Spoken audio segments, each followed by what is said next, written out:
Hello students, कैसे हैं आप लोग। आई होप आप सब बहुत ही अच्छे होंगे। मैं हूं वैभव दुबे और यह है आपका प्यारा सा चैनल एमपी सेंटर। स्टूडेंट, आज हम लोग क्लास 10th के मैथमेटिक्स के चैप्टर नंबर 3 का मोस्ट इंपॉर्टेंट क्वेश्चन लेकर आए हैं। ये ऐसे क्वेश्चन हैं जो सीधे आपके बोर्ड एग्जाम में छपने वाले हैं। आज की वीडियो को देखने के बाद इस चैप्टर से बोर्ड एग्जाम में इनके अलावा कोई भी क्वेश्चन आने वाला नहीं है। जितने भी वेरिएंट पॉसिबल हैं सारे मैंने इस वीडियो में कवर किए हुए हैं। तो चलिए वीडियो को शुरू करते हैं बिना टाइम वेस्ट किए। लेकिन मोस्ट इंपॉर्टेंट क्वेश्चन है, वीडियो लास्ट तक देखिएगा और इतना मजा आएगा ना कि आप एकदम क्वेश्चन फाड़ देंगे। तो चलिए आज की इस वीडियो को स्टार्ट करते हैं बिना टाइम वेस्ट किए। बट एक छोटी सी रिक्वेस्ट, चैनल पर नए हैं तो चैनल को सब्सक्राइब कर लीजिएगा, लाइक और शेयर भी जरूर कर दीजिएगा। अगर आपका कोई डाउट है या फिर कोई भी क्वेश्चन है जो आप हमें भेजना चाहते हैं, उसका सॉल्यूशन पाना चाहते हैं, तो ये है हमारा इंस्टाग्राम आईडी @mp-center। यहां पर आप हमें जरूर फॉलो कीजिए। डेली का डेली जो भी पढ़ाया जाता है उसका पीडीएफ हमारे टेलीग्राम चैनल @mp-center पर प्रोवाइड कर दिया जाता है। जैसे आज जो भी पढ़ाया जाएगा उसका पूरा पीडीएफ, पूरा सॉल्यूशन टेलीग्राम चैनल पर आपको मिल जाएगा। तो यहाँ पे आप हमें जरूर फॉलो कीजिए। इन दो जगहों पर फॉलो करने पर फायदा आपका है, इसलिए फॉलो जरूर कीजिए। तो चलिए आज की इस वीडियो को स्टार्ट करते हैं। बट वीडियो स्टार्ट करने से पहले मैं आपको कुछ फैक्ट बता देता हूं जो आगे आपके लिए काफी इंपॉर्टेंट है। और इस फैक्ट से ना आपके ऑब्जेक्टिव में बच्चों एक क्वेश्चन जरूर आएगा। ठीक है, तो चलिए ध्यान से देखिए और समझिए। हमारे पास दो रैखिक समीकरण युग्म दिया हुआ है। युग्म मतलब जोड़ा। एक रैखिक समीकरण युग्म है a1x plus b1y plus c1 बराबर 0। दूसरा रैखिक समीकरण युग्म है a2x plus b2y plus c2 बराबर 0। ठीक है, इन दोनों रैखिक समीकरण युग्म का ये जो समीकरण युग्म दिया हुआ है इसका अद्वितीय हल होगा। यानी x और y के केवल और केवल एक ऐसे मान होंगे जो इसको भी संतुष्ट करेगा और इसको भी संतुष्ट करेगा। या यह रैखिक युग्म संगत होगा या इनका ग्राफ एक दूसरे को काटेगा यदि a1 बटे a2 बराबर न हो b1 बटे b2 के। जब भी सवाल में कहेगा कि बताओ अद्वितीय हल है कि संगत है कि प्रतिच्छेद करेगा, तो आपको चेक करना है a1 बटा a2 क्या बराबर है b1 बटा b2 की। अगर बराबर नहीं है, a1 बटा a2 बराबर नहीं है b1 बटा b2 के, तो पक्का बच्चों क्या होगा, अद्वितीय हल होगा या संगत होगा या इनके ग्राफ एक दूसरे को प्रतिच्छेदित करेंगे। ठीक है, अगर a1 बटा a2 बराबर b1 बटा b2 बराबर c1 बटा c2 आ गया, a1 बटा a2 बराबर b1 बटा b2 बराबर c1 बटा c2 आ गया या है, तो जान जाएंगे बच्चों इस रैखिक समीकरण युग्म के अनेक हल होंगे। इस रैखिक समीकरण युग्म के अनेक हल होंगे।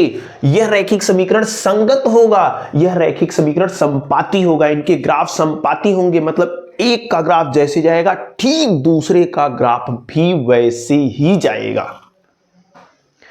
कब? जब a1 बटे a2 बराबर हो b1 बटे b2 बराबर हो c1 बटे c2 के।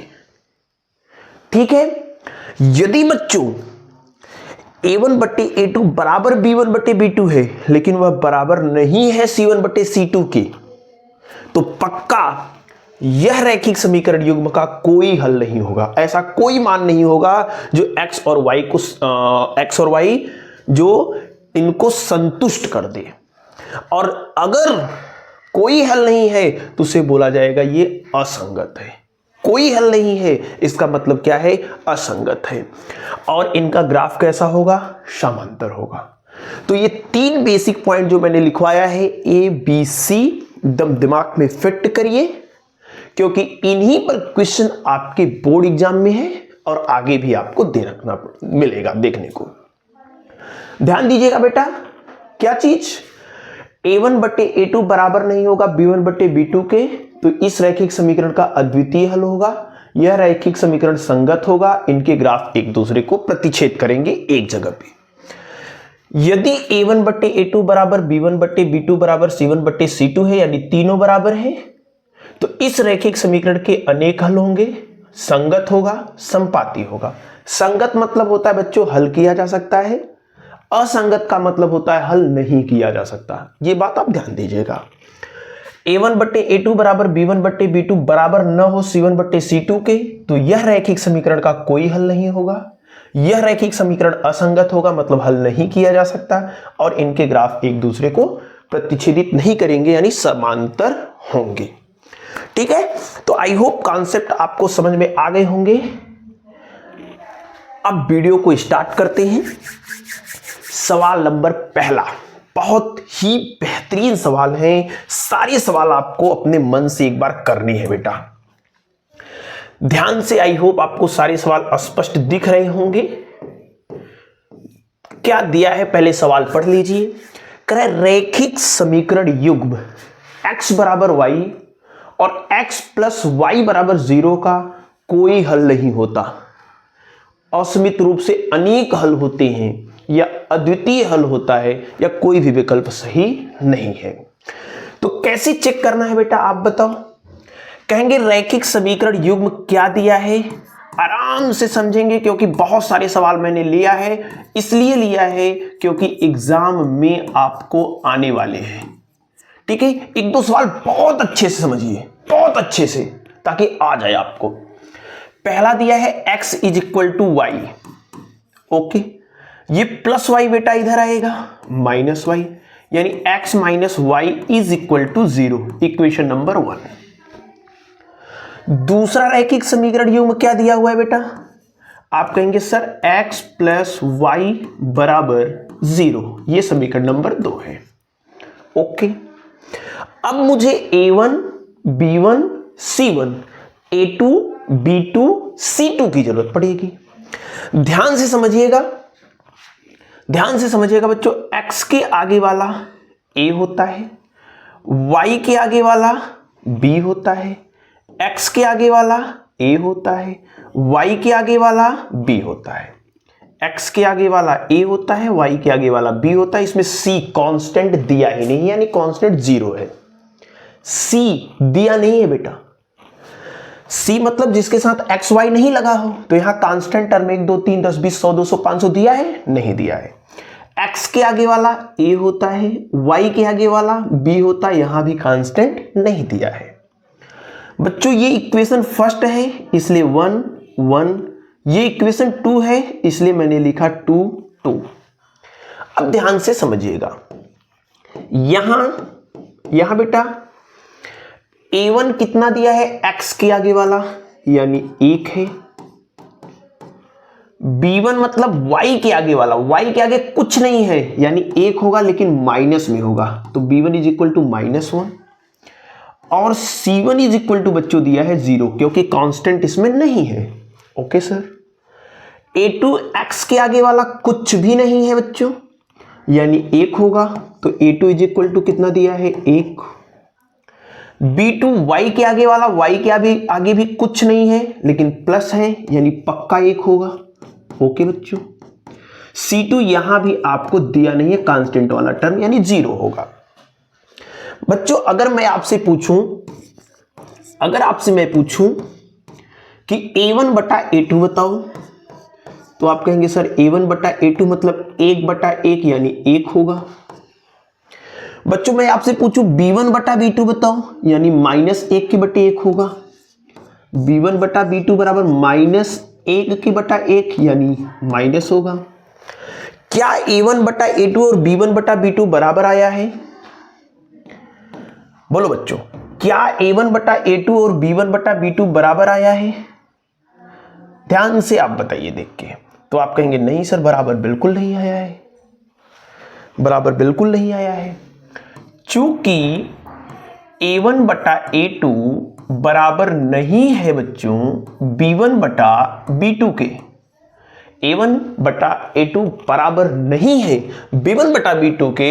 और जस्ट अभी मैंने पढ़ा कि अगर A1 बटा A2 बराबर नहीं है B1 बटा B2 के, यानी अद्वितीय हल होगा, संगत होगा और इनके ग्राफ एक दूसरे को प्रतिच्छेद करेंगे।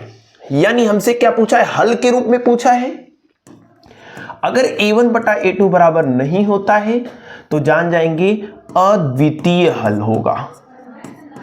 अद्वितीय हल होगा। एकदम हलवा बना दिए सर आप तो, एकदम हलवा बना दिए। कैसे चेक करना है समझ पाए कि नहीं?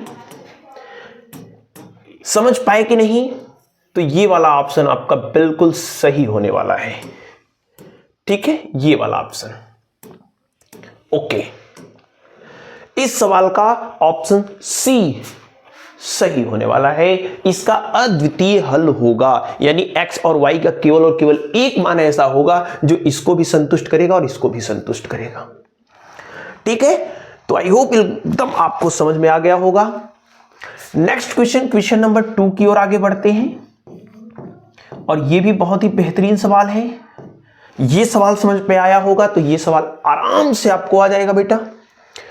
मैं कह रहा हूं यहां पे रैखिक समीकरण युग्म दिया हुआ है। रेखा युग्म समीकरण आपको दिया हुआ है और पूछ रहा है कितने हल होंगे। सेम सवाल है, सेम सवाल एकदम। मैं आपको बताता हूं। x plus 2y minus 5 is equal to 0 दिया है इक्वेशन नंबर फर्स्ट। वहां पे क्या दिया हुआ है बच्चों? 4x plus 8y minus 20 is equal to 0 equation number second दिया हुआ है। सबसे पहला काम आपका क्या होगा बेटा? सबसे पहला काम क्या होगा? a1 b1 c1 और a2 b2 c2 निकालो। x के आगे वाला a होता है, y के आगे वाला b होता है, जिसके साथ x नहीं लगा है वो c होता है। तो ये a है, ये b है। x के आगे वाला a होता है, y के आगे वाला b होता है, जिसके साथ xy नहीं लगा है वो c है। ये इक्वेशन नंबर फर्स्ट है, यानी a1 b1 c1। Equation number 2 है, यानी a2 b2 और c2 होगा। कोई डाउट? बिल्कुल नहीं है। ध्यान से देखो बच्चों, अगर मैं पूछूं यहां a1 कितना है तो आप कहेंगे a1 x के आगे वाला a है, b1 y के आगे वाला 2 है, c1 कितना है बेटा? आप कहेंगे -5 है। ओके सर, बिल्कुल सही है। a2 देख के बोलिए कितना है? कहेंगे सर a2 4 है। b2 देख के बोलो बच्चों कितना है? आप बोलेंगे सर 8 है। c2 कितना है? बोलेंगे -20 है। अब मेरा काम क्या है? a1 बटा a2 निकालना, b1 बटा b2 निकालना, c1 बटा c2 निकालना। निकालिए, देखिए तीनों में कैसी संबंध है। तो a1 बटा a2 निकालेंगे। हाँ सर, तो a1 बटा a2 मतलब 1/4 आएगा। बिल्कुल सही है। b1 बटा b2 निकालेंगे। हाँ सर, b1 बटा b2 निकालना है। कितना? 2/8। 2/8 मतलब बच्चों काटेंगे तो 1/4 आएगा। फिर क्या निकालना है? c1 बटे c2। c1 बटे c2 निकालना है। -5 -20, माइनस माइनस से कटेगा 5 चौक 20, यानी 1/4। तीनों में कैसा संबंध आया? आप कहेंगे a1 बटा a2 भी 1/4 आया, b1 बटा b2 भी 1/4 आया, c1 बटा c2 भी 1/4 आया। बोलो बच्चों, तीनों इक्वल आ रही हैं कि नहीं आ रही हैं? तीनों इक्वल आ रही हैं कि नहीं आ रही हैं? आ रही हैं, बिल्कुल आ रही हैं। चूंकि a1 बटा a2 बराबर है b1 बटा b2 के, बराबर है c1 बटा c2 के। अगर तीनों बराबर बेटा, तीनों बराबर, तब क्या होगा? जस्ट मैंने अभी बताया, अनेक हल होंगे, संगत होगा, संपाती होगा, यानी इसकी अनेक हल होंगे, इसकी अनेक हल होंगे। कोई डाउट किसी को? कोई डाउट किसी को? कितने हल होंगे? अनेक हल होंगे, यानी ऑप्शन नंबर बी सही है आपका। ऑप्शन नंबर बी सही है आपका। कितने हल होंगे? इस रैखिक समीकरण के कितने हल होंगे? अनेक हल होंगे। केवल ऑब्जेक्टिव के लिए क्वेश्चन इंपॉर्टेंट नहीं है, 2 नंबर में भी ऐसी क्वेश्चन आएंगे। अभी मैं आपको आगे कराऊंगा। नोट करिए पहले ऐसे क्वेश्चंस को। पीडीएफ कहां मिलेगा? पीडीएफ आपको बेटा मिल जाएगा टेलीग्राम चैनल पर, तो जरूर ज्वाइन कर लीजिएगा। चलिए देखिए क्वेश्चन नंबर 3। के किस मान के लिए समीकरण युग्म इतने के अनेक हल होंगे? अब बेटा आपको पता होना चाहिए कि अनेक हल का कंडीशन क्या है, तभी तो इस सवाल को लगा पाएंगे। अनेक हल का कंडीशन क्या है? अनेक हल का कंडीशन है कि a1 बटा a2 बराबर b1 बटा b2 बराबर c1 बटा c2। पहले समीकरण युग्म क्या दिया है मैं उसको लिखता हूं। समीकरण युग्म क्या दिया है बेटा मैं उसको लिखता हूं। कहेंगे सर समीकरण युग्म है 2x प्लस 3y बराबर 5, इक्वेशन नंबर 1। दूसरा समीकरण दिया है बच्चों 4x plus ky is equal to 10, equation number 2। अब देखिए बेटा आप यहां पे एक काम कर सकते हैं कि +5 इधर आएगा -5, +10 इधर आएगा -10, लेकिन करना जरूरी भी नहीं है। अगर कांस्टेंट वाला टर्म जो है दोनों बराबर के इधर है, दोनों बराबर के इधर है, तब आप इधर उधर मत करिए। हां, एक इधर है एक उधर है, जैसे ये बराबर के इधर होता और ये बराबर के इधर होता, तब दोनों कांस्टेंट को बराबर की एक साइड करते हैं, ये ध्यान दीजिएगा। तो यहां दोनों कांस्टेंट बराबर के राइट साइड में है, कोई परिवर्तन नहीं, जैसा है वैसा ही करो। थोड़ा सा मैं इसको नीचे करता हूं, ठीक, ओके। बेटा मैंने आपको बताया कि x के आगे वाला a होता है, y के आगे वाला b होता है, जिसके साथ xy नहीं लगा वो c होता है।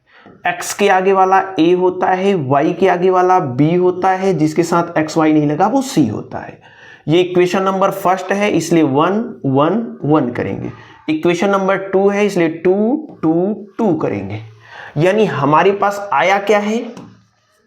तो सर कहेंगे हमारे पास a1 आया है 2, b1 आया है 3, c1 आया है 5, a2 आया है 4, ओके, b2 आया है y के आगे वाला k, c2 आया है आपका 10। कहा है अपरिमित रूप से अनेक हल हैं, तो अनेक हल की कंडीशन क्या है? कहेंगे सर अनेक हल मतलब a1 बटे a2 बराबर b1 बटे b2 बराबर c1 बटे c2 होता है। अगर तीनों अनुपात बराबर हैं तो अनेक हल होता है, लेकिन यहां कहा है अनेक हल हैं, यानी a1 बटे a2, b1 बटे b2, c1 बटे c2 बराबर है। बिल्कुल सही बात है, बिल्कुल सही बात है। जब तीनों बराबर दिया है बच्चों, तीनों बराबर दिया है तो वैल्यू रख दीजिए, वैल्यू रख दीजिए। a1 की वैल्यू कितनी है? 2 बटे 4 इक्वल b1 की वैल्यू कितनी है?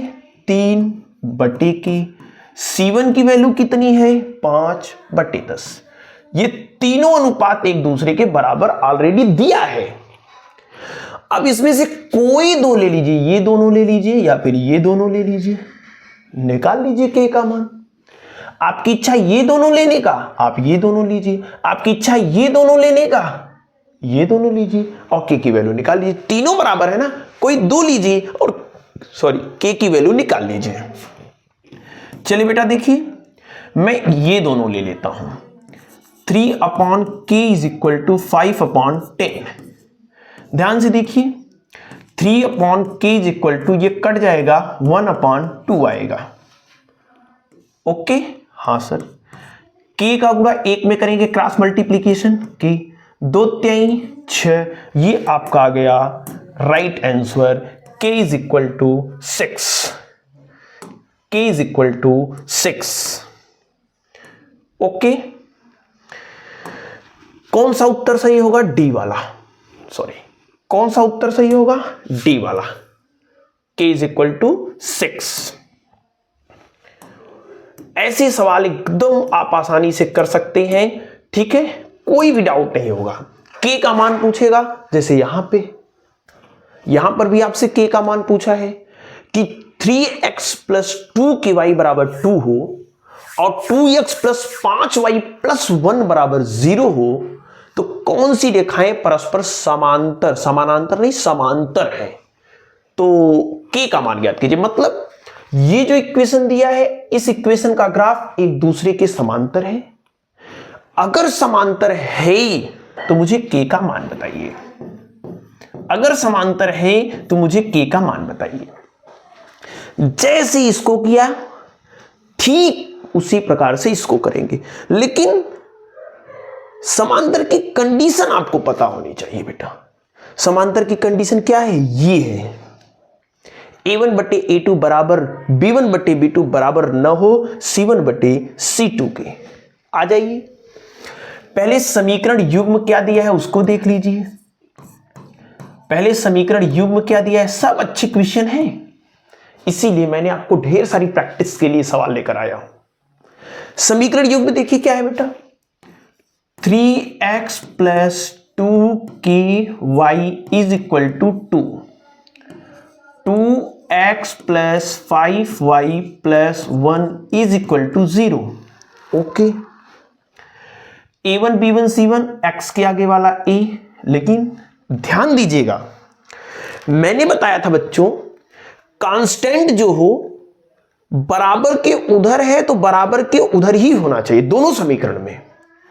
अगर बराबर के इधर है तो दोनों समीकरणों में बराबर के इधर होना चाहिए, लेकिन एक बराबर के उधर है, एक बराबर के इधर है, तो मैं क्या करूंगा, इसको भी बराबर के उधर लेकर जाऊंगा। ये बात आप ध्यान दीजिएगा। +1 उधर जाएगा बच्चों, -1 होगा। ये इक्वेशन नंबर फर्स्ट, ये इक्वेशन नंबर सेकेंड। अब जो काम आप कर रहे हैं, y के आगे वाला क्या होता है, कह लेंगे b होता है, कांस्टेंट वाला c होता है, x के आगे वाला a होता है, y के आगे वाला b होता है, कांस्टेंट वाला c होता है। ये इक्वेशन नंबर फर्स्ट है तो 1 1 1 लगाएंगे, इक्वेशन नंबर 2 है तो 2 2 2 लगाएंगे। यानी यहां हमारे पास a1 b1 c1 के वैल्यू आ गए हैं। बोलो बच्चों, a1 कितना है 3, b1 कितना दिया है 2 की, c1 कितना दिया है 2, a2 कितना दिया है बच्चों 2, b2 कितना दिया है बच्चों 5, c2 कितना दिया है बच्चों -1। मैंने क्या कहा, मैंने क्या कहा, समांतर है, ये ऑलरेडी दिया है, सवाल में दिया है कि ये रेखा इस रेखा के समांतर है। चूंकि रेखाएं जो हैं वो क्या हैं, बोलेंगे समांतर है। रेखाएं क्या हैं, समांतर है।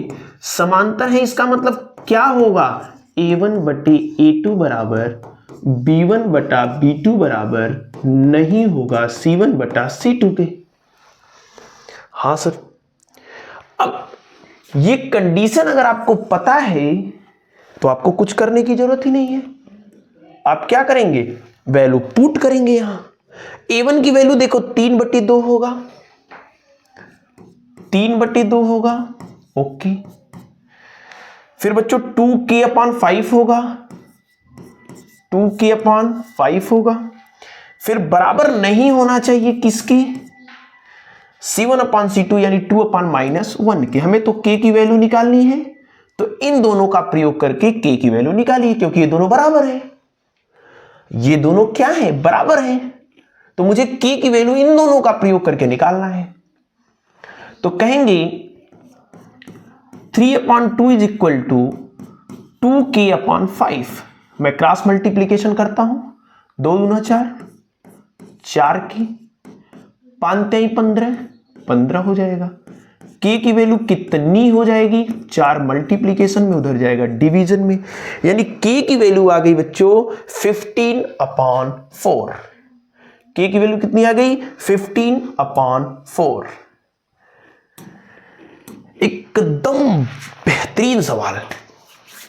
सवाल 3 और सवाल 4 एकदम सेम है, 1 और 2 भी एकदम सेम है, और यकीन मानिए आपके ऑब्जेक्टिव में इन 4 क्वेश्चन में से एक क्वेश्चन जरूर देखने को मिलेगा। ठीक, नेक्स्ट क्वेश्चन की ओर आगे बढ़ते हैं। कौन सा ऑप्शन इसका सही हो जाएगा बेटा? इसका ऑप्शन सी सही होगा। ओके, नेक्स्ट क्वेश्चन बढ़ते हैं, क्वेश्चन नंबर 5। अब ऑब्जेक्टिव सवाल खत्म, लेकिन यही सवाल जो मैंने आपको बताया है ये 2 नंबर में भी पूछे जाते हैं, तो मैंने 2 नंबर के सवाल यहां ले लिए। ठीक है, ये सवाल 2 नंबर में भी पूछे जाएंगे, जितने भी आपने किया, या तो ऑब्जेक्टिव या तो 2 नंबर में, तो मैंने यहां 2 नंबर के सवाल लिए हैं। हालांकि 2 नंबर में पूछा जाएगा तो इतना काम आपको पूरा करना है, ऑब्जेक्टिव में पूछा जाएगा तो केवल टिक करना है, काम आपका बन जाएगा। चलिए देखिए आगे, क्वेश्चन नंबर 5।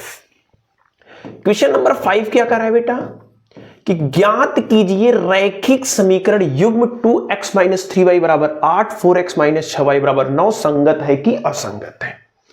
अब आपको यह पता होना चाहिए कि संगत कब होता है। इस कंडीशन में भी संगत होता है और इस कंडीशन में भी संगत होता है। संगत मतलब इनको हल किया जा सकता है, तो दोनों कंडीशन आपको पता होना चाहिए। चलिए सबसे पहले मैं जो करूंगा, समीकरण युग्म दिया है तो a1 b1 c1 निकालेंगे। समीकरण युग्म क्या है बेटा? आप बोलेंगे 2x - 3y = 8, equation number first. दूसरा समीकरण क्या दिया है? 4x - 6y = 9 8। बताना है संगत है कि असंगत है। x के आगे वाला a होता है, y के आगे वाला b होता है, जिसके साथ x y नहीं लगा वो c होता है। ये a हो गया, ये b हो गया, ये c हो गया। इक्वेशन फर्स्ट है तो 1 1 1, इक्वेशन 2 है 2 2 2। यानी बच्चों यहां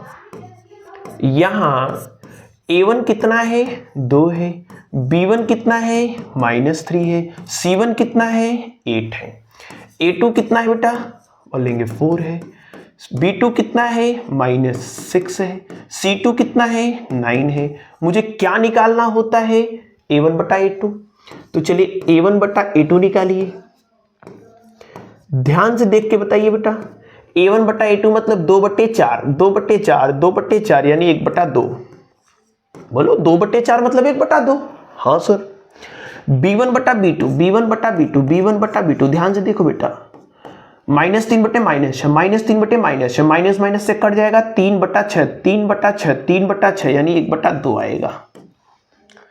c1 है, c1 बटा c2, c1 बटा c2 निकालना है। c1 बटा c2 कितना? 8/9, 8/9, 8/9। किसी से कटेगा? ना कटेगा। मैं इसको कलर चेंज कर देता हूं, सॉरी मैं इसको कलर चेंज कर देता हूं ताकि आपको और अच्छा समझ में आए। ये देखिए, यानी यहां क्या आया? यहां आया a1 बटे a2 बराबर b1 बटे b2 बराबर नहीं है c1 बटे c2 के। ये बराबर है, लेकिन ये बराबर नहीं, ये 1/2 1/2, ये 8/9। अगर ऐसा है तो बेटा इसका मतलब क्या होता है? असंगत होता है, मतलब इसे हल नहीं किया जा सकता, इसे हल नहीं किया जा सकता। a1 बटे a2 बराबर b1 बटे b2 बराबर नहीं हो c1 बटे c2, इसका मतलब असंगत है।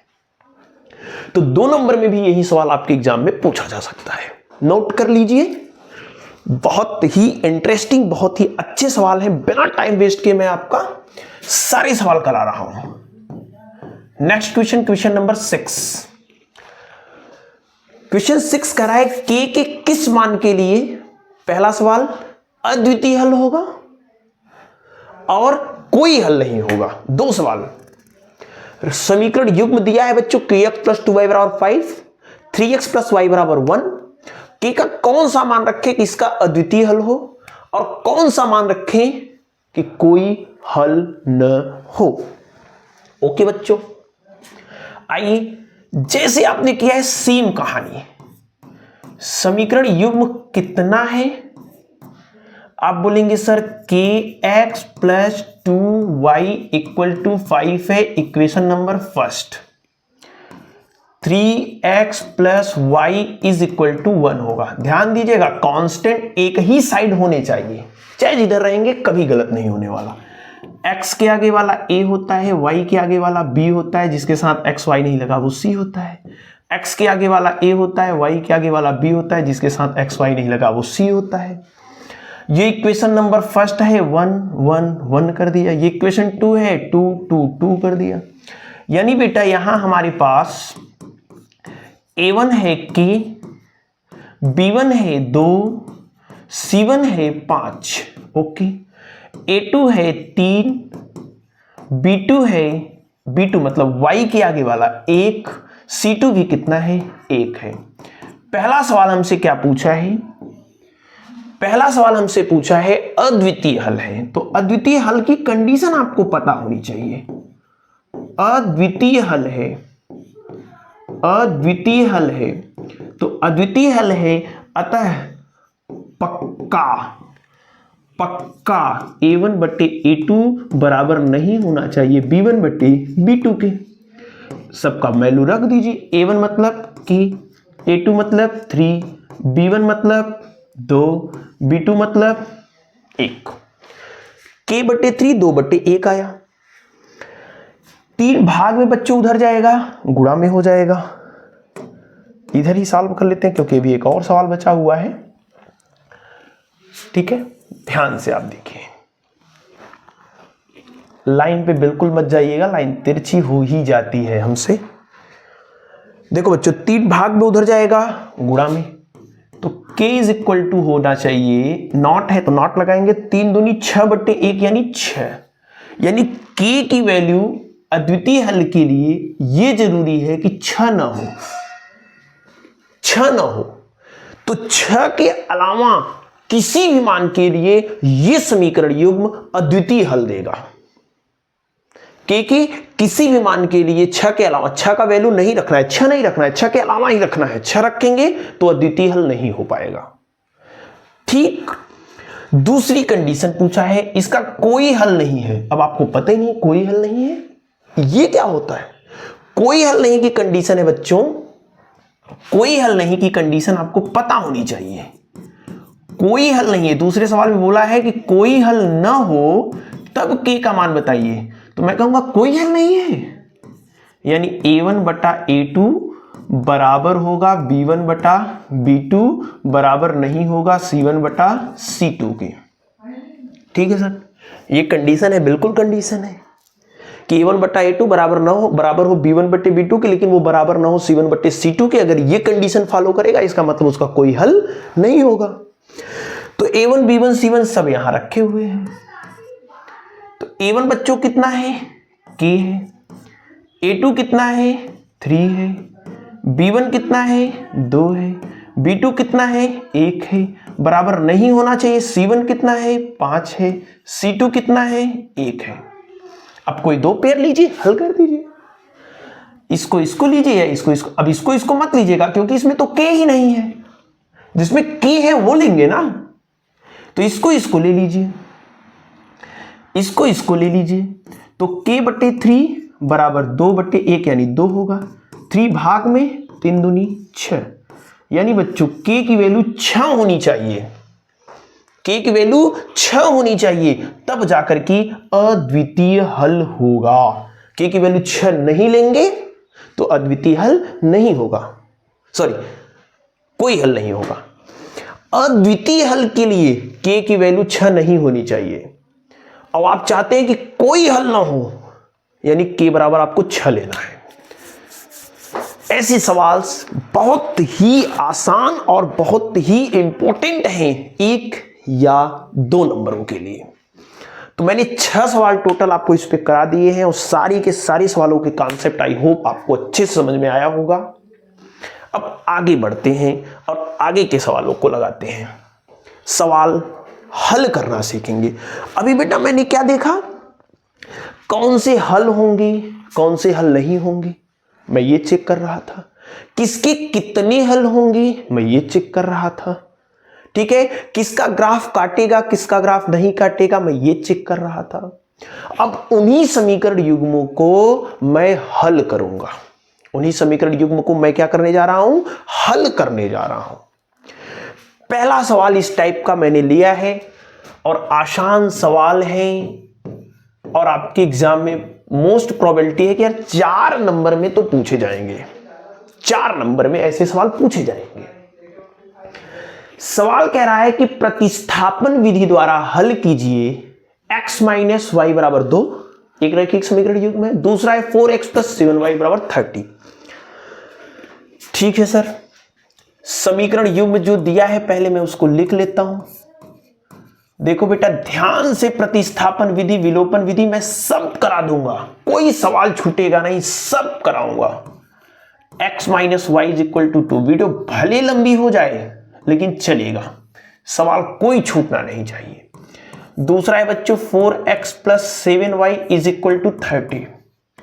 अब जैसे आप चेक कर रहे थे वैसे आप चेक करिएगा, इस रैखिक समीकरण युग्म का अद्वितीय हल होगा। अद्वितीय हल का मतलब होता है x और y के केवल और केवल एक मान मिलेंगे जो इन दोनों को संतुष्ट कर दे। दोनों को संतुष्ट कर दे इसका मतलब left hand side equal to right hand side आ जाए, x और y के मान रखने पर लेफ्ट इक्वल टू राइट आ जाए। लगाने के 2 तरीके हैं, इसको लगाने के 2 तरीके हैं जो आपके सिलेबस में जो आपको पढ़ना है। एक है प्रतिस्थापन विधि बेटा और दूसरा है विलोपन विधि। तो मैंने एक सवाल प्रतिस्थापन विधि का लिया है और एक सवाल विलोपन विधि का लिया है। पहले सवाल को हल करना सीखेंगे प्रतिस्थापन विधि से। प्रतिस्थापन विधि से कैसे हल किया जाता है पहले ये देखेंगे। तो चलिए देखते हैं। प्रतिस्थापन विधि कहती है कि दोनों समीकरणों में से किसी एक समीकरण को पकड़िए और उससे x या y का मान निकालिए। जैसे इससे x या y का मान निकालिए या फिर इससे x या y का मान निकालिए। इससे निकालेंगे तो इसमें मान रखेंगे, इससे निकालेंगे तो इसमें मान रखेंगे। देखिए ध्यान से, किससे x या y का मान निकालना आसान है दोनों में। तो आप कहेंगे समीकरण 1 मुझे सरल दिख रहा है, इससे x का मान निकाल सकते हैं बड़ी ही आसानी से। तो मैंने कहा समीकरण 1 से, समीकरण 1 से x माइनस वाई बराबर 2 है बच्चों। ये माइनस वाई उधर जाएगा प्लस वाई हो जाएगा, यानी x बराबर 2 प्लस वाई हो जाएगा। अरे ये तो एक ही बार में x का मान आ गया। x की वैल्यू कितनी आई, 2 प्लस वाई। किस समीकरण से निकाला गया है बेटा, 1 से। 1 से निकाले हैं तो मान 2 में रखना है, ये ध्यान दीजिएगा। 2 से x का मान निकालेंगे तो 1 में रखना है। तो किससे निकाला गया है x का मान, 1 से, तो रखेंगे किस में, 2 में। तो मैं कहूंगा x का मान समीकरण 2 में रखने पर रख दीजिए। 4x प्लस 7y बराबर 30 है। 4x और x की वैल्यू मैंने निकाली है बेटा, उसको मैं अलग कलर से लिख रहा हूं, 2 प्लस वाई। 4x, x की वैल्यू यही है ना, हाँ सर, plus 7y is equal to 30। Okay, 4 का मल्टीप्लीकेशन कराइए, 4 दूनी 8, 4 का गुणा y में करेंगे 4y plus 7y is equal to 30। ये 8 प्लस में उधर जाएगा बच्चों, माइनस में 4 और 7 11y is equal to 30 minus 8। 30 में से 8 जाएगा 22 हो जाएगा। ओके, देखिए ध्यान से, y की वैल्यू अब निकलने वाली है। y की वैल्यू निकाल लेते हैं। देखिए यहाँ 22 आएगा, 11 गुणा में उधर जाएगा भाग में, तो y बराबर हो जाएगा 22 के बटे 11। y इज इक्वल टू कितना हो जाएगा बच्चों, 2। y की वैल्यू कितनी आ गई, 2। y का मान सीधे समीकरण 3 में रखा करो, प्रतिस्थापन में हमेशा समीकरण 3 में रखा करो, खटाक से आएगा। तो आप कहेंगे y का मान समीकरण 3 में रखने पर, y का मान समीकरण 3 में रखने पर, समीकरण 3 में रखने पर y की वैल्यू कहां रखे? समीकरण नंबर 3 पर। ओके, समीकरण 3 यहां है, x is equal to 2 plus y है, और y की वैल्यू कितना है बेटा? 2, यानी x इज इक्वल टू कितना आ गया? 4। तो इस प्रकार से आप प्रतिस्थापन विधि का प्रयोग कर सकते हैं। आई होप प्रतिस्थापन विधि आपको समझ में आ गई। दोनों में से किसी एक समीकरण का प्रयोग करके x या y का मान निकालेंगे और x या y का उसी मान को दूसरे वाले समीकरण में रखना है। x का प्रतिस्थापन करेंगे तो y की वैल्यू आएगी, y की प्रतिस्थापन करेंगे तो x की वैल्यू आएगी। जैसे यहां x का मान निकाले तो पहले y आया, फिर x आएगा, ये ध्यान दीजिएगा। नोट कर लीजिए, सवाल नंबर 7 एकदम आसान सा सवाल, 4 नंबरों के लिए। नेक्स्ट क्वेश्चन की ओर बढ़ते हैं, क्वेश्चन नंबर 8। क्वेश्चन नंबर 8 कह रहा है कि विलोपन विधि का प्रयोग करके, विलोपन विधि का प्रयोग करके आप इस समीकरण युग्म को हल कीजिए। ध्यान से देखिए, विलोपन विधि तो सबसे आसान और सबकी प्यारी विधि है। पहला समीकरण युग्म यहां दिया है बेटा, क्या दिया है? समीकरण युग्म पहला क्या दिया है? तो पहला समीकरण युग्म है x/2 plus 2y/3 plus 1 is equal to 0। बेटा ये प्लस, देखो इस थोड़ा सा ये अरेंज नहीं सही है, ये भिन्न के फॉर्म में दे दिया है, तो मुझे इसे सरल करना पड़ेगा। जैसे मैं सरल करता हूं, x/2 प्लस 2y दिया है। छोटी छोटी गलतियां आपको आगे परेशान करेंगी। 2y इज इक्वल टू 3, ये प्लस 1 उधर जाएगा बेटा, -1। 2 और 3 का एलसीएम लेंगे, 6, 2 3 6, 3 कम 3x, 3 दूनी 6, 2 दूनी 4y इज इक्वल टू -1।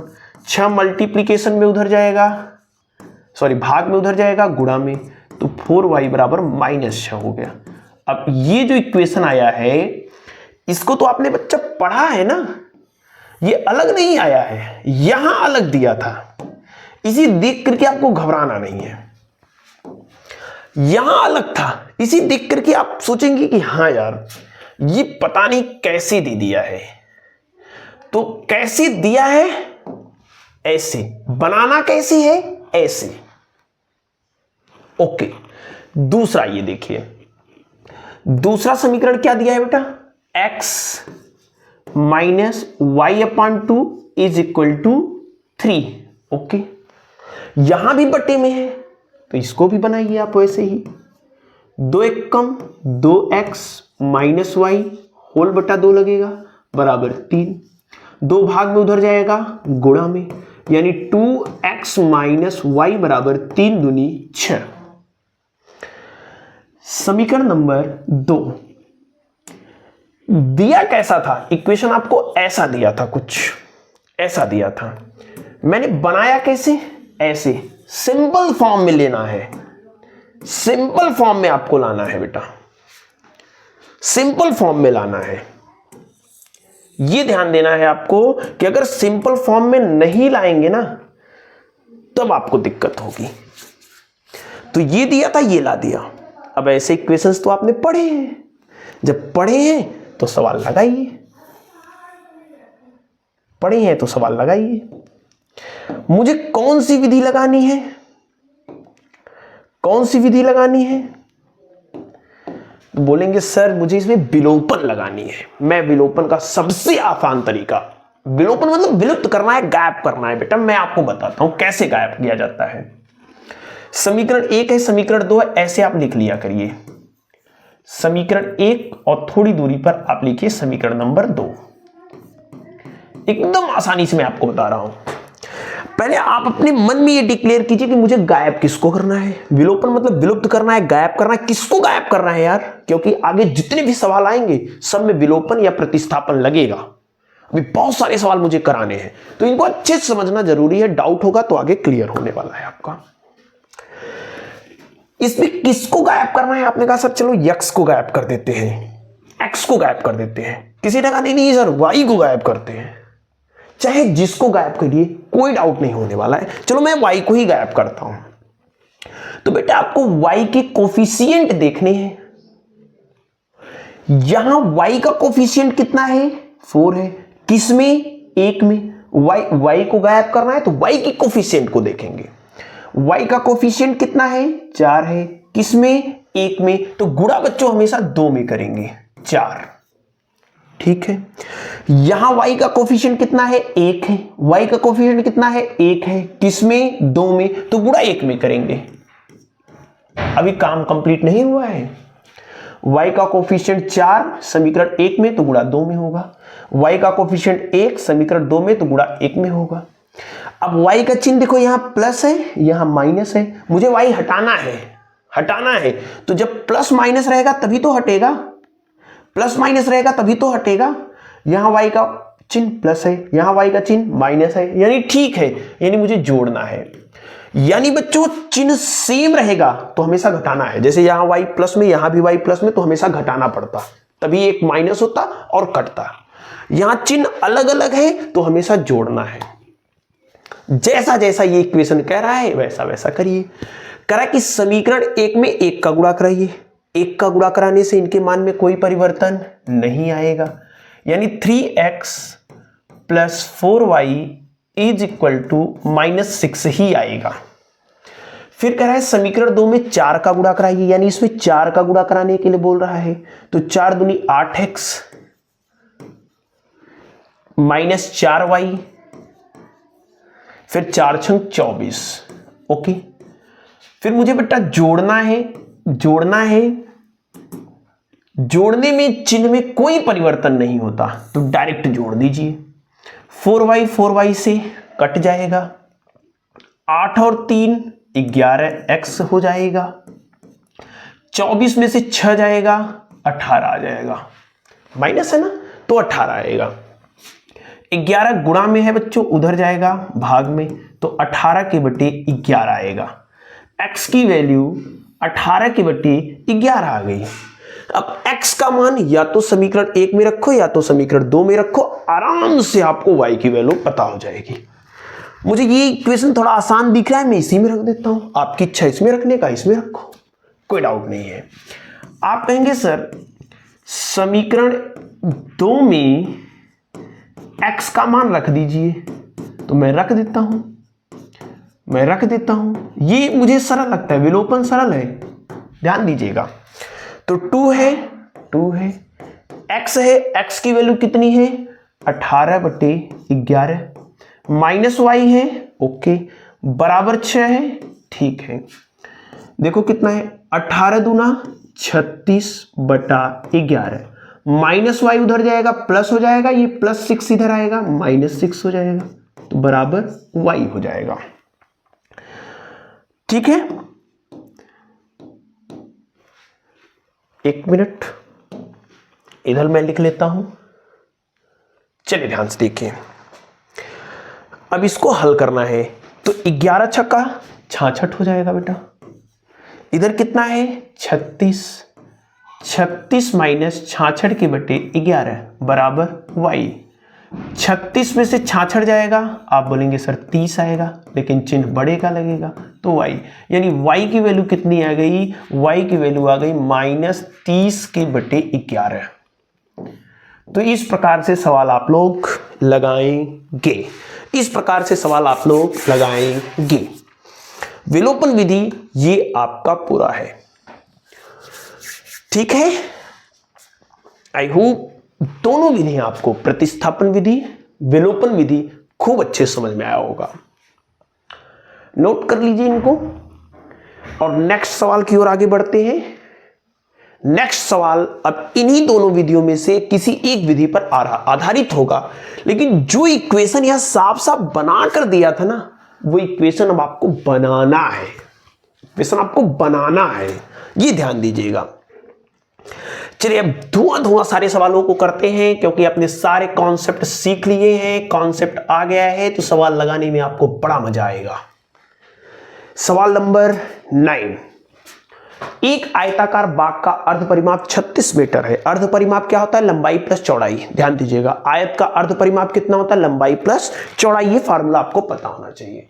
लंबाई चौड़ाई से 4 मीटर अधिक है, ये भी दिया हुआ है। बाग की विमाएं ज्ञात कीजिए। ध्यान से देखिए बच्चों, मान लेते हैं, माना बाग का, आयताकार बाग का लंबाई x व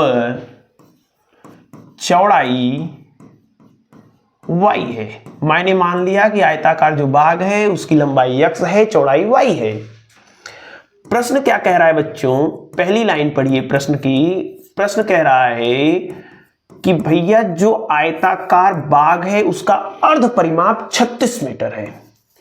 सवाल में बोला है कि आयताकार बाग का अर्ध परिमाप कितना है? 36 मीटर। 36 मीटर। लेकिन आप जानते हैं बेटा कि अर्ध परिमाप x प्लस वाई होता है, तो x प्लस वाई कितना होता है? 36। ये पता होना चाहिए ना। अर्ध परिमाप, आयत का अर्ध परिमाप कितना होता है? लंबाई प्लस चौड़ाई। लंबाई कितनी है? x, चौड़ाई कितनी है? y, तो x प्लस वाई हो गया। ओके। दूसरी कंडीशन देखिए क्या कह रहा है कि लंबाई यानी x चौड़ाई से यानी y से 4 मीटर अधिक है, यानी +4 कर दीजिए इसको, ये बराबर है। अब सर कहेंगे लंबाई अधिक है तो चौड़ाई में क्यों जोड़ दिया? ध्यान से समझिए बच्चों, जैसे लंबाई मान लीजिए 10 है तो चौड़ाई कितनी होगी? 6। क्यों?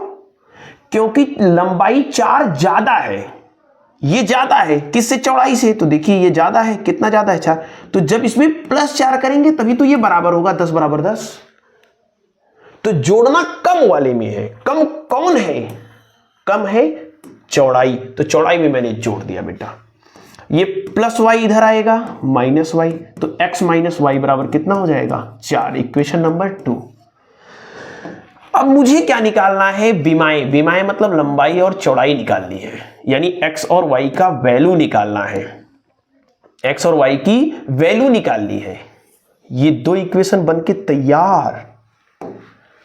दोनों इक्वेशंस की मदद लीजिए और x और y का मान निकाल लीजिए। मैं क्या करता हूं बेटा, डायरेक्ट समीकरण, इसमें तो कुछ भी मत लगाइए, डायरेक्ट समीकरण 1 प्लस समीकरण 2 कर दीजिए। जोड़ना सबको आता है, लेफ्ट लेफ्ट के साथ, राइट राइट के साथ। समीकरण 1 और समीकरण 2 को जोड़ रहे हैं, तो लेफ्ट वाला लेफ्ट के साथ, राइट वाला राइट के साथ। इधर क्या है बच्चों? x प्लस वाई प्लस करना है समीकरण 2। इधर क्या है बच्चों? x minus y. क्यों डायरेक्ट जोड़ दिया यार? पहले राइट जोड़िए। राइट कितना है? 36। इधर राइट कितना है? 4। इसलिए डायरेक्ट जोड़ा कि वाई वाई से जय श्री राम हो गए। x कितना? 2x। 36 4 40। 2 गुणा में उधर जाएगा, भाग में, तो 40/2। यानी बेटा, यानी आपको x की वैल्यू कितनी आ गई? x की वैल्यू आ गई 20 मीटर। x की वैल्यू या तो समीकरण 1 में रखिए या तो समीकरण 2 में रखिए। आपको किसकी वैल्यू आ जाएगी? x का मान समीकरण 1 में रखने पर। जैसे ही आप समीकरण 1 में रखेंगे आपको y की वैल्यू मिलेगी। y मतलब चौड़ाई, x यानी 20 प्लस y इक्वल टू 36। 20 प्लस में उधर जाएगा माइनस में, तो y बराबर कितना? 16 हो जाएगा। यानी बाग की जो लंबाई है, अतः लंबाई वो आई है बेटा 20 मीटर। लंबाई 20 मीटर। चौड़ाई जो आई है वो आई है 16 मीटर। ये आपका आंसर है।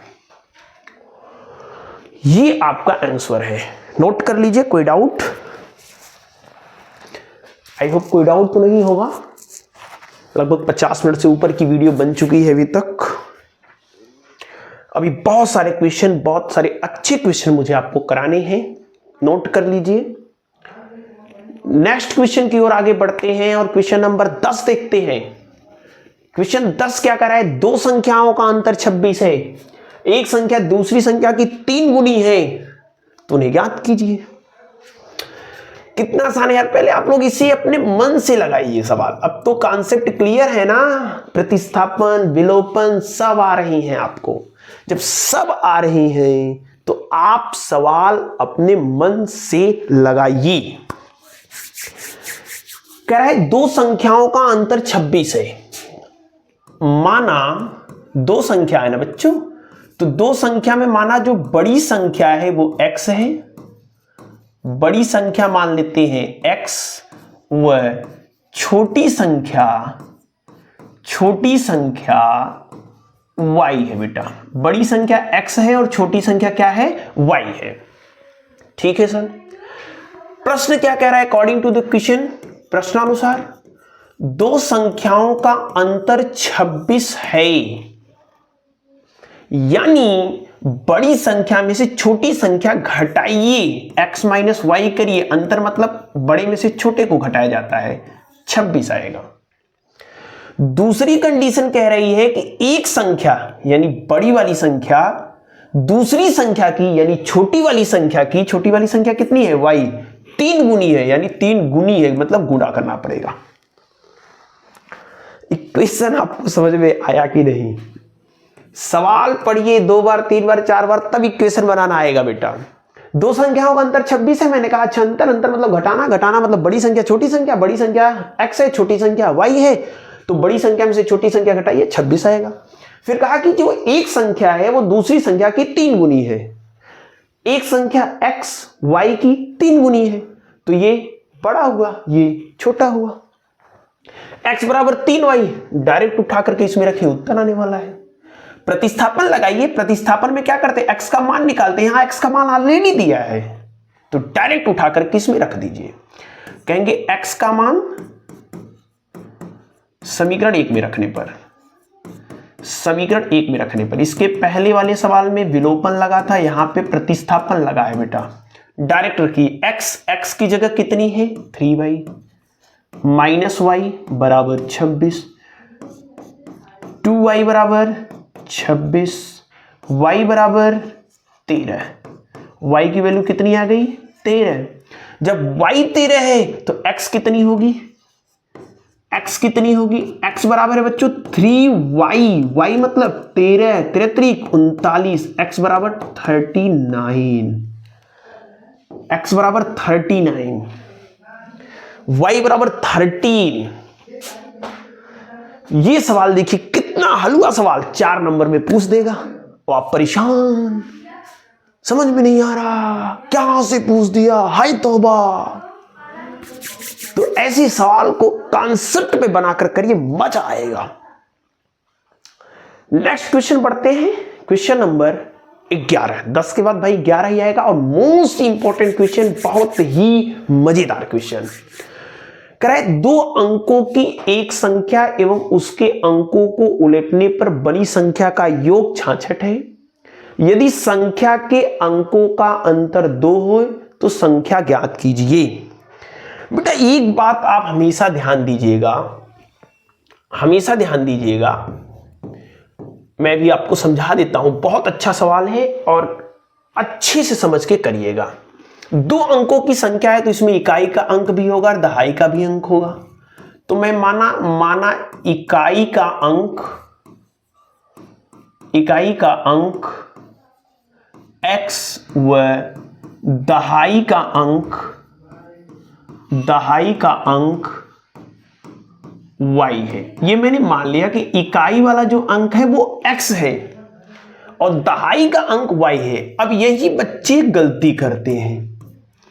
अतः संख्या, अब बच्चे क्या करेंगे?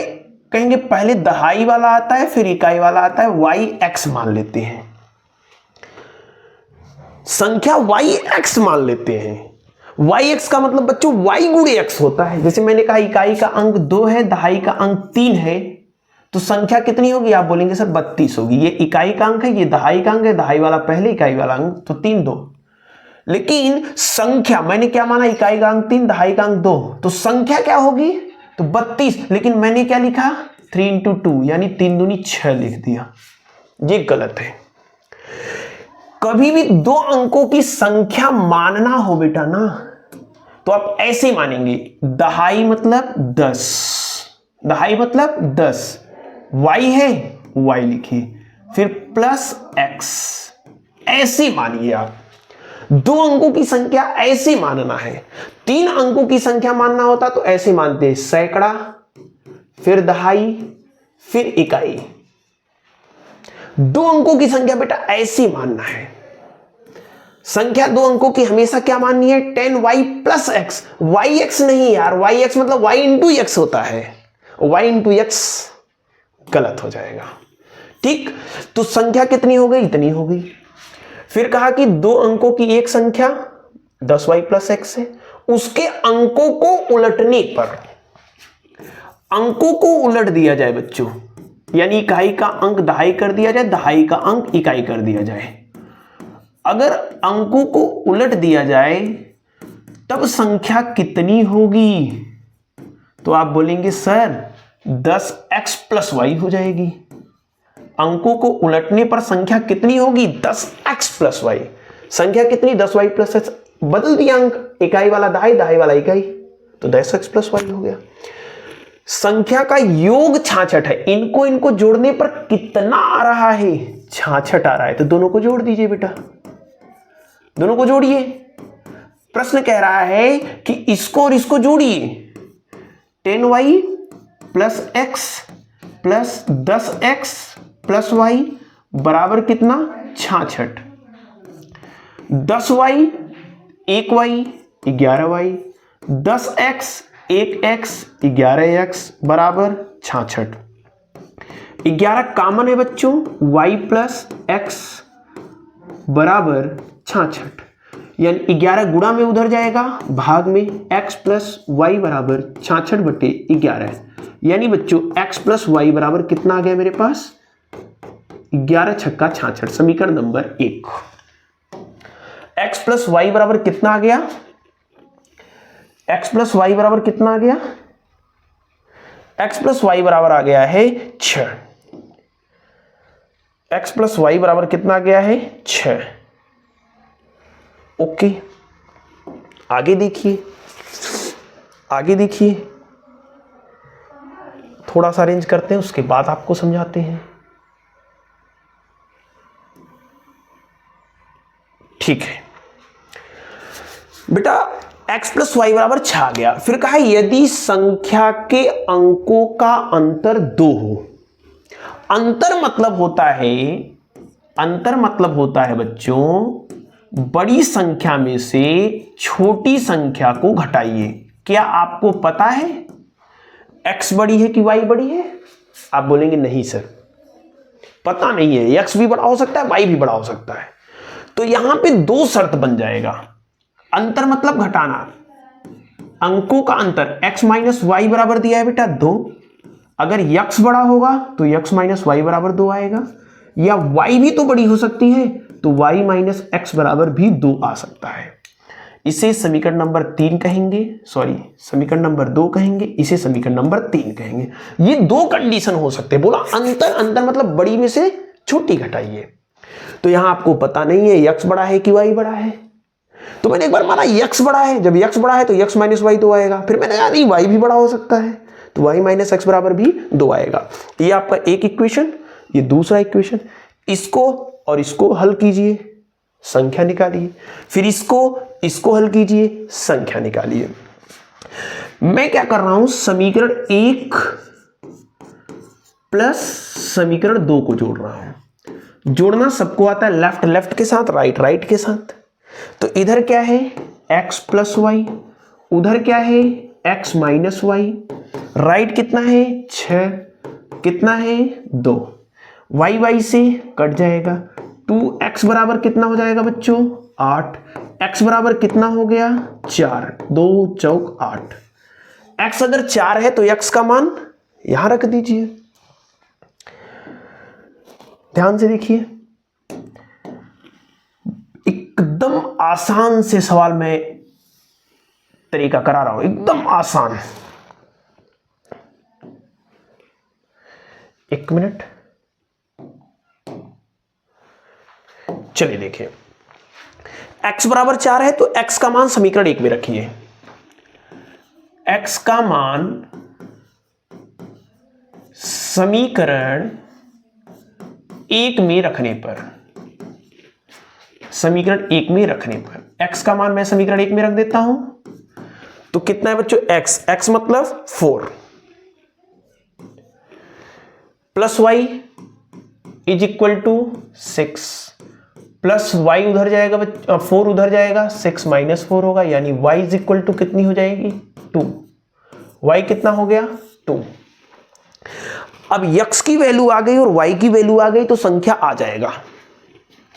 अतः संख्या क्या है, संख्या क्या है? तो संख्या है 10y plus x। 10y, y मतलब 2 प्लस x मतलब 4, 10 दूनी 20 4 24। संख्या क्या होगी 24 होगी। इसी प्रकार बच्चों आप लोग हल करिएगा, इसी प्रकार समीकरण 1 व 3 का प्रयोग करिएगा, समीकरण 1 व 3 से, क्योंकि दो इक्वेशन बन सकते, एक ये होगा ये या ये हो सकता है। तो मैंने इसका और इसका प्रयोग किया, इसका और इसका भी प्रयोग अब करने जा रहे हैं। समीकरण 1 व 3 का प्रयोग करिएगा और x और y का मान निकालिएगा और संख्या निकालेंगे बेटा, आप देखिएगा 42 आएगा, क्योंकि क्रम बदल गया है ना। अगर ये छोटा ये बड़ा तो 24, ये बड़ा तो ये छोटा 42। एकदम जैसे मैंने किया है एकदम वैसे ही करेंगे, संख्या आपका निकल जाएगी 42। तो कितनी संख्याएं पॉसिबल है? दो संख्या, दो ऐसी संख्या है जिनके अंकों की एक संख्या उसके अंकों को उलटने पर बड़ी संख्या का योग 66 है और अंतर 2 है। अब देखिए 24 और 42 को जोड़िए 66 आएगा और अंतर देखिए 4 2 2 आया, 4 2 2 आया, घटाना। तो ये है आपका क्वेश्चन नंबर 11। बहुत ही बेहतरीन सवाल है। अंकों की संख्या वाले सवाल जो है ना, अंकों वाले सवाल कैसे माना जाता है, सबसे इंपॉर्टेंट लाइन यही है आपका। संख्या जो अधिकांश बच्चे गलती करते हैं XY मानते हैं, गलत है। XY संख्या नहीं माना जाता, 10y प्लस x माना जाता है। क्यों? रीजन मैंने आपको बताया। नेक्स्ट क्वेश्चन, और आयु वाले सवाल तो एकदम धुआं करने वाले हैं, एग्जाम में आने ही वाले हैं। एनसीईआरटी का ठीक सवाल मैंने ले लिया है क्योंकि ऐसे सवाल एग्जाम में आ रहे हैं। 5 वर्ष पूर्व नूरी की आयु सोनू की आयु की 3 गुनी थी। 10 वर्ष बाद नूरी की आयु सोनू की आयु से 2 गुनी हो जाएगी। दोनों की आयु बताइए। बेटा जब भी आयु वाले सवाल आए ना, आपको क्या करना है ध्यान से देखिए। जिन दो लोगों की बात हो रही, सबसे पहले उनकी वर्तमान आयु मानिए। अभी वो कितने साल के हैं? नूरी और सोनू अभी कितने साल के हैं वो मानिए। तो माना नूरी की वर्तमान आयु कितना है बच्चों? x वर्ष। अभी नूरी कितने साल की है? x वर्ष। और सोनू की वर्तमान आयु, सोनू अभी कितने साल का है? तो मान लेते हैं y वर्ष। दोनों की वर्तमान आयु बेटा मैं मान रहा हूं, वर्तमान आयु में मान रहा हूं। अभी नूरी इस समय कितने साल की है? x साल की है। सोनू कितने साल का है? y साल का है। अब सवाल पढ़िए, कहा है 5 वर्ष पूर्व, 5 वर्ष पूर्व, तो 5 साल पहले कितने साल के रहे होंगे ये ध्यान दीजिए। उसने क्या बोला है? 5 वर्ष पहले। तो मैं पहले चल रहा हूं, मैं 5 वर्ष पहले चल रहा हूं, 5 वर्ष में पहले चल रहा हूं। 5 वर्ष पहले नूरी की आयु कितनी रही होगी? अभी नूरी कितने साल की है? आप बोलेंगे 30 साल। मान लो 5 साल पहले 25 साल की होगी। 5 कम करना है। अभी नूरी कितने साल की है? x, तो 5 साल पहले x माइनस 5 वर्ष की होगी। 5 साल पहले सोनू की आयु कितनी होगी? 5 साल पहले सोनू की आयु कितनी होगी? सोनू की आयु y माइनस 5 वर्ष होगी। 5 साल पहले सोनू कितने साल का होगा? अभी y साल का है। 5 साल पहले 5 माइनस कर दो, y माइनस 5 साल का होगा। प्रश्न क्या कह रहा है ध्यान से देखिए।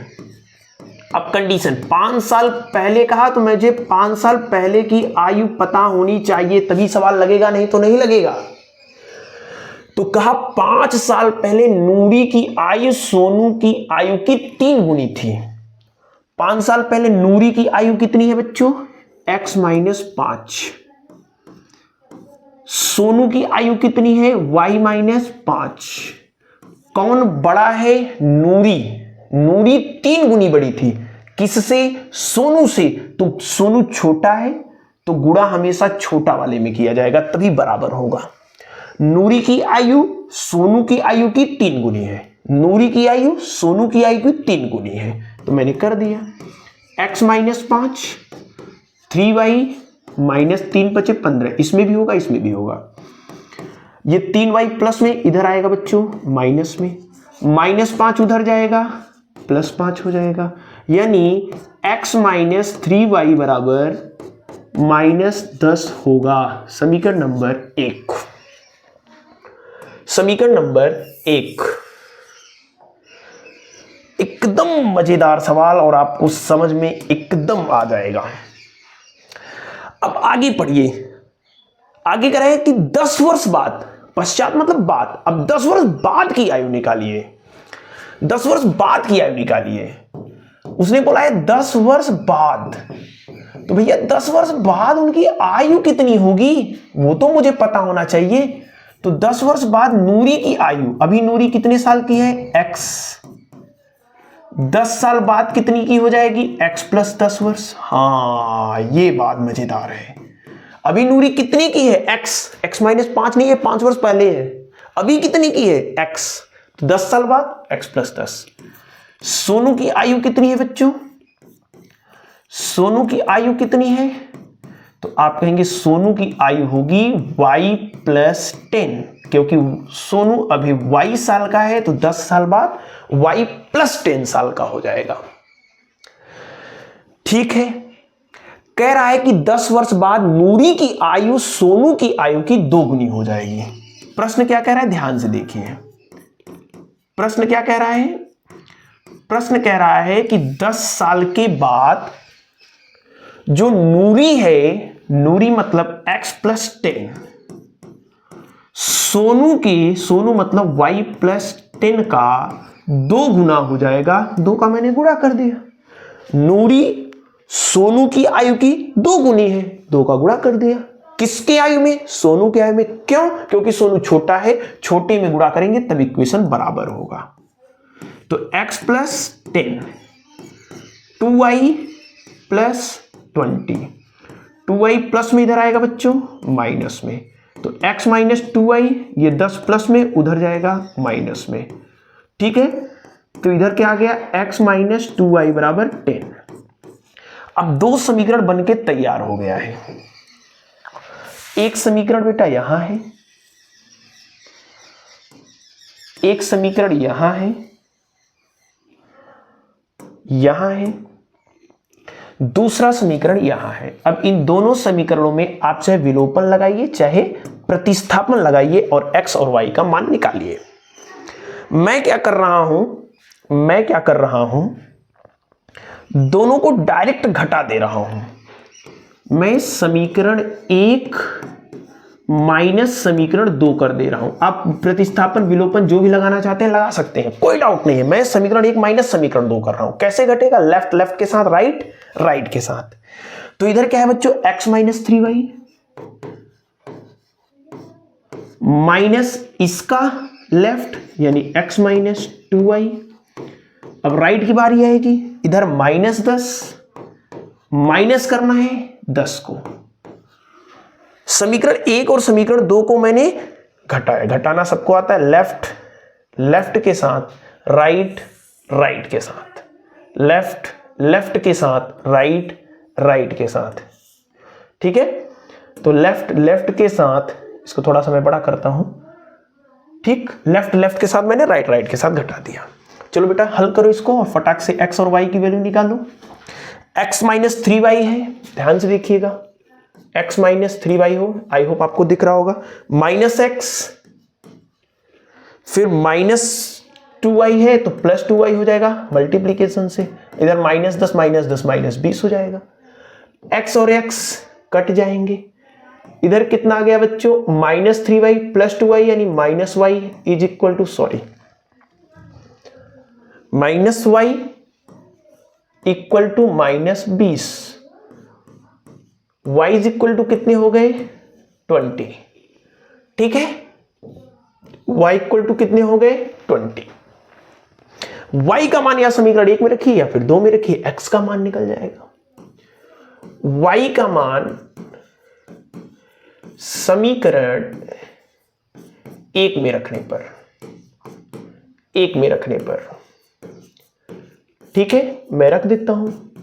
समीकरण 1 यहां है, x माइनस 3y, y मतलब बच्चों 20 बराबर कितना है माइनस 10, तो x इज इक्वल टू कितना हो जाएगा, 20 यहाँ 60 is equal to minus 10, minus 60 उधर जाएगा बच्चों प्लस 60, यानी कितना हो गया, x बराबर 50 वर्ष, यानी x कौन है, नूरी की आयु, नूरी की आयु कितनी है, अतः नूरी की वर्तमान आयु, मुझसे वर्तमान आयु पूछा है, नूरी की वर्तमान आयु कितना बच्चों 50 वर्ष, नूरी कितना है, नूरी की वर्तमान आयु कितनी आई 50 वर्ष।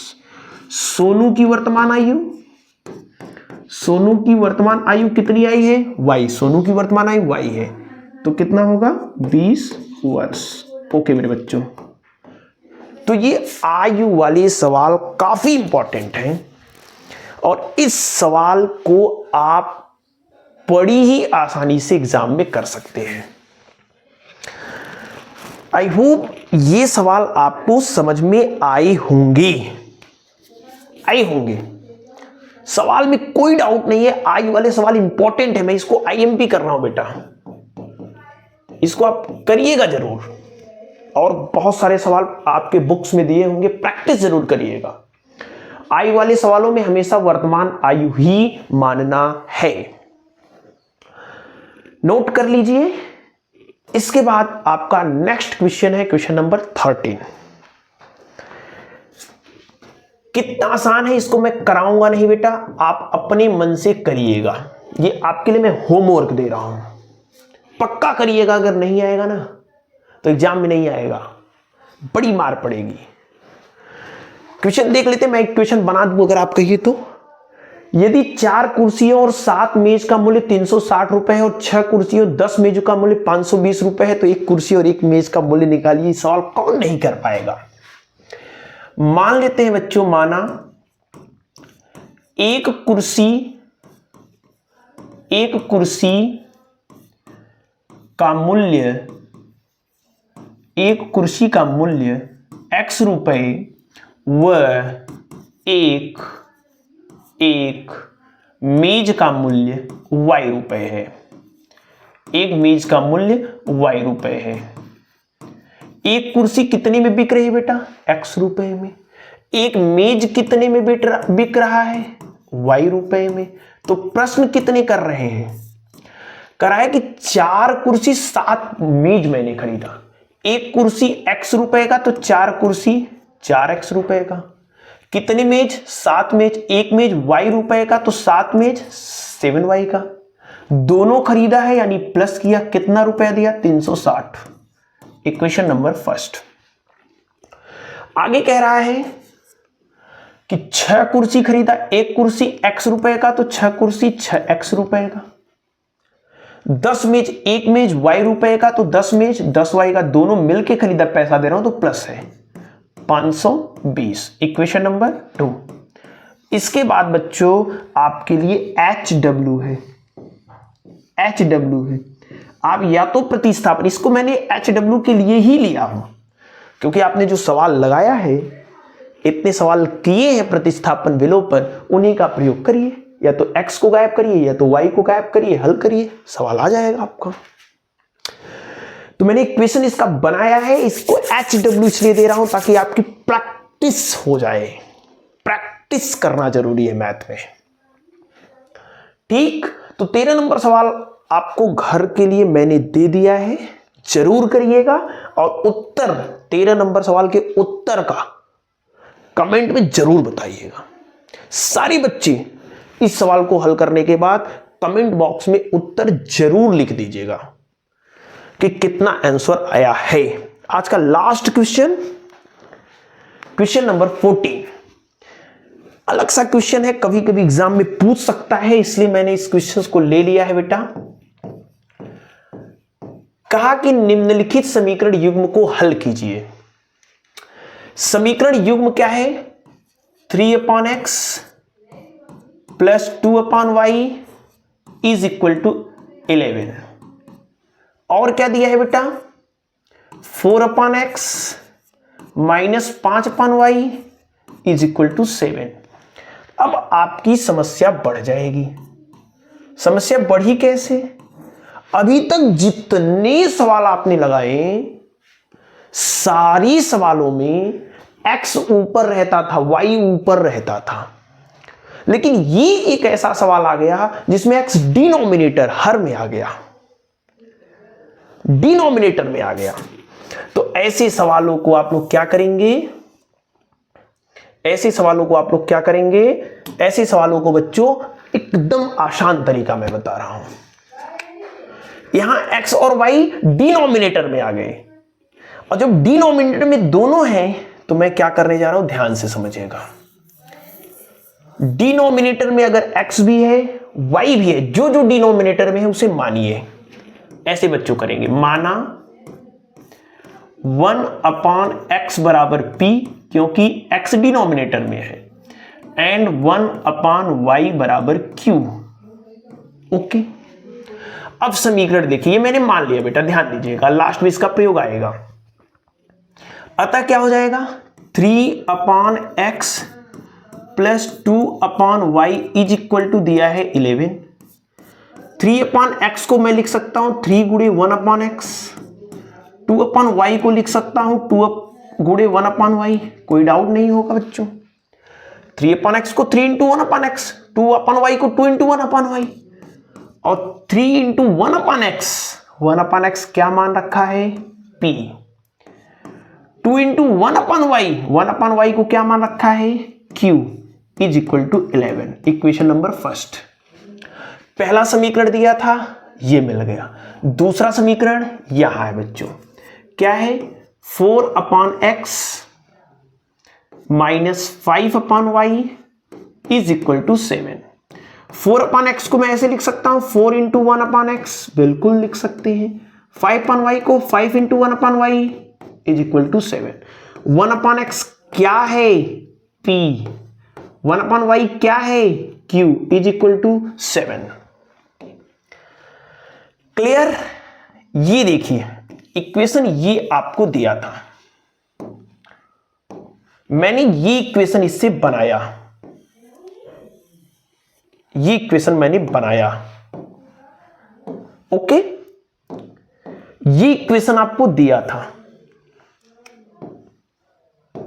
मैंने ये इक्वेशन बनाया, और ये जो दो इक्वेशन आपको दिख रहे हैं, ये जो इक्वेशन आपको दिख रहे हैं बेटा, इन दोनों को हल करना आपने सीखा है। प्रतिस्थापन या फिर विलोपन विधि से इनको हल करना सीखा है, तो इनको हल करिए, जो भी विधि आपको आती हो। इसमें या तो p को गायब करना है या तो q को गायब करना है। मैं विलोपन विधि लगा रहा हूं। मैंने लिखा समीकरण 1, कुछ दूरी पे लिखा मैंने समीकरण नंबर 2, जिसको आप कहिए उसको गायब कर दे। चलिए इस बार मैं p को गायब करता हूं। p का कोफिशिएंट कितना है? 3। किस में? 1 में, तो गुणा किस में करना पड़ेगा बच्चों? 2 में। p का कोफिशिएंट कितना है 4, किस में 2 में, गुणा किस में करेंगे 1 में। यहां p प्लस यहां भी प्लस, दोनों की चिन्ह समान है तो मुझे घटाना पड़ेगा।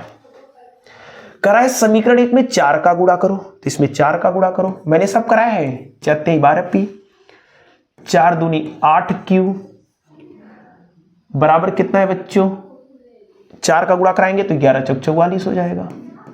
समीकरण 2 में 3 का गुणा करना है, 3 चौक 12 p, 3 पचे 15 q इक्वल टू 3 सते 21। माइनस करना है, माइनस में चिन्ह बदल जाता है बच्चों, ये ध्यान दीजिएगा। घटाने में चिन्ह क्या होता है, बदल जाता है। 12 p से कट जाएगा। 15 प्लस है 8 है तो 15 और 8 23 q आएगा। 44 में से 21 जाएगा बच्चों, 23 आएगा। 23 गुणा में उधर जाएगा भाग में, तो q बराबर कितना आ गया बच्चों 1। q की वैल्यू कितनी आ गई 1। लेकिन मुझे q की वैल्यू नहीं निकालनी है, मुझे x और y की वैल्यू निकालनी है। तो q मतलब 1/y है बच्चों। q मतलब क्या है 1/y है, तो 1/y बराबर 1 है। अब y का गुणा 1 में करेंगे तो y 1 कम 1, यानी y बराबर कितना आ गया 1, यानी y की वैल्यू 1 आ गई। q का मान समीकरण 1 या 2 में रखिए, p निकालिए। बोलिए ऐसे ही करते हैं ना। q का मान कहां रखेंगे, समीकरण नंबर 1 में, सॉरी q का मान कहां रखेंगे, समीकरण नंबर 1 में। और जैसे ही समीकरण 1 में रखेंगे p निकलेगा, और जैसे ही p निकला x निकल जाएगा। q का मान समीकरण 1 में रखने पर, समीकरण 1 में रखने पर रख दीजिए। समीकरण 1 यहां है, किसका मान रखना है q का, q 1 है तो कितना आएगा बच्चों 3p प्लस 2q, q मतलब 1 बराबर कितना दिया है 11।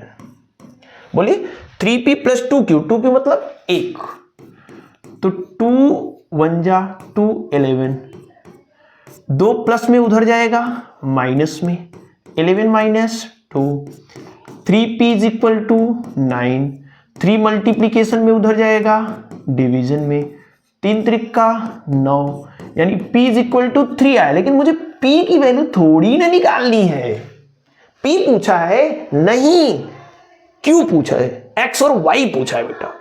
तो p मतलब क्या है 1/x, p मतलब क्या है बेटा 1/x, तो 1/x बराबर 3 है। पलट दीजिए, क्रॉस मल्टीप्लीकेशन कराइए, x का गुणा 1 में, सॉरी x का गुणा 3 में तो 3x, 1 का गुणा 1 में 1, 3 गुणा उधर जाएगा भाग में, तो x बराबर कितना आ गया 1/3। ये सवाल भी काफी इंपॉर्टेंट है जिसमें x और y डिनोमिनेटर में देंगे।